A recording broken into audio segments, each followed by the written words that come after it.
సరే, ఇప్పుడు కేంద్ర ప్రభుత్వం కొత్తగా తాకీదు, అది ఎవరు చెప్పినారో తెలియదు. వాళ్ళు చెప్పడం చెప్తున్నారు, ఇప్పుడు గవర్నమెంట్ వాళ్ళు చెప్పడం చెప్తున్నారు. ఏంది, మీరు 90 టీఎంసీలు పెట్టుకున్నారు, పాత గవర్నమెంట్ పంపించింది. ఒకటి డిపిఆర్ తిప్పి పంపించిండ్రు, దాని మీద సడి లేదు, సప్పుడు లేదు, లుల్లి లేదు, లూకాండం లేదు, తల ఊగుతున్నారు. ఎందుకు తల ఊగుతున్నారు?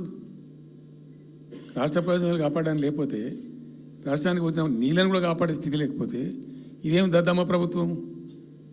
ఇంత చేతగాని ప్రభుత్వం ఉంటే ఎట్లా? నోరు లేని ప్రభుత్వం ఉంటే ఎట్లా? పెద్ద నోరు పెట్టుకొని పెద్ద గడబడి చేయాలి కదా. ఒక 10 టీఎంసీలు పోతేనే ఒక్కొక్క రాష్ట్రం ఎక్కడ దగ్గర పోయి కొట్లాడతారు. ఇవాళ మొత్తం డిపిఆర్ఏ పంపించి ప్రాజెక్ట్ని ఆగం చేసే పరిస్థితి వస్తే సప్పుడు లేదు ఒకటి. రెండవది, ఇప్పుడేం చేసిండ్రు, ఇరిగేషన్ మంత్రికి లెటర్ రాసిండు. వాడు చెప్పిండు, అది చెప్పిండా చెప్పలేదు భగవంతుని గారు, 45 టీఎంసీలు ఇవ్వండి మాకు అనుమతి అని చెప్పి. ఎట్లా రాస్తావు నాకు అర్థం కాదు. ఏ ముఖం పెట్టుకొని రాస్తావు? ఇదో ప్రభుత్వమా?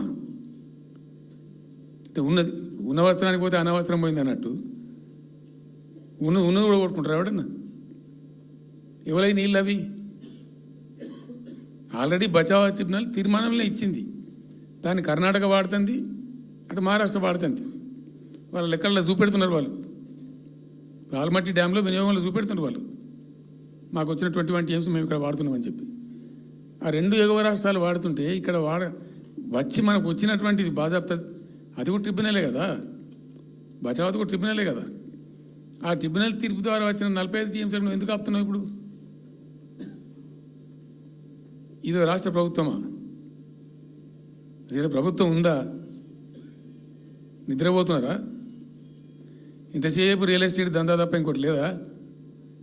ఇల్టు భూములు ఎట్లా అమ్ముదాం, పల్టు భూములు ఎట్లా అమ్ముదాం, ఆ భూములు ఎట్లా దెబ్బ పెడదాం, ఇంకెంత కమిషన్ కొడదాం, ఇది తప్ప రాష్ట్ర ప్రయోజనాలు, నీళ్లు, రైతులు, మనుషులు లేరా? ప్రాజెక్టులు ఎందుకు 2 నెలల నుంచి ₹1 పెట్టలే?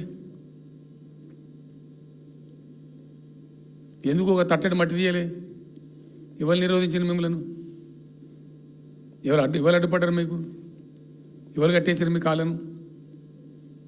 అటు పైసా పనిచేయరు, నిష్క్రియాపరత్వంగా ఉంటారు. డిపిఆర్ పంపిస్తే సపోర్ట్ చేయరు.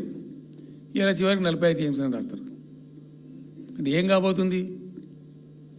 ఎవరో ఒత్తిడి ఉంది దీని వెనుక? ఏం కుట్ర దాగుంది ఇది? 2 ఏళ్ళ నుంచి నేను మౌనం పాటించి చూసుకుంటూ వస్తున్నాం. తప్పని పరిస్థితి నేను బయలుదేరినప్పుడు తప్పదు. అటు కేంద్రాన్ని ఎక్స్పోజ్ చేస్తాం, ఇటు రాష్ట్రాన్ని ఎండగడతాం ప్రజల మధ్యలో ఖచ్చితంగా. ఇలా మొత్తం విస్తారంగా మాట్లాడినాం, చర్చించినాం. చాలా పెద్ద ప్రజా ఉద్యమాన్ని శ్రీకారం చుడతాం.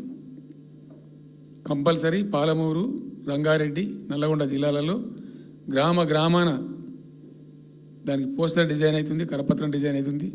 ప్రజా ఉద్యమాలు చేస్తాం, పెద్ద బహిరంగ సభలు పెడతాం. నేను స్వయంగా అటెండ్ అవుతున్న బహిరంగ సభలకు. ప్రజాక్షేత్రంలో ఈ ప్రభుత్వం యొక్క నిష్క్రియాపరత్వాన్ని ఎండగడతాం. ఇప్పుడు వాయిస్ అయితే తెలంగాణకు, మరి తెలంగాణకు ఉన్న ప్రభుత్వం మాట్లాడకపోతే ఇంకెవరు మాట్లాడాలా? మాకు 2 బాధ్యతలని, ఒకటి తెలంగాణ తెచ్చిన పార్టీగా, రెండవది ప్రధాన ప్రతిపక్షంగా కూడా కంపల్సరీ మా డ్యూటీ మేము చేయాలి. అందుకోసం గాను వీళ్ళు ఏదో తమాషకు మేము అదొకటి అడ్డం పొడుగు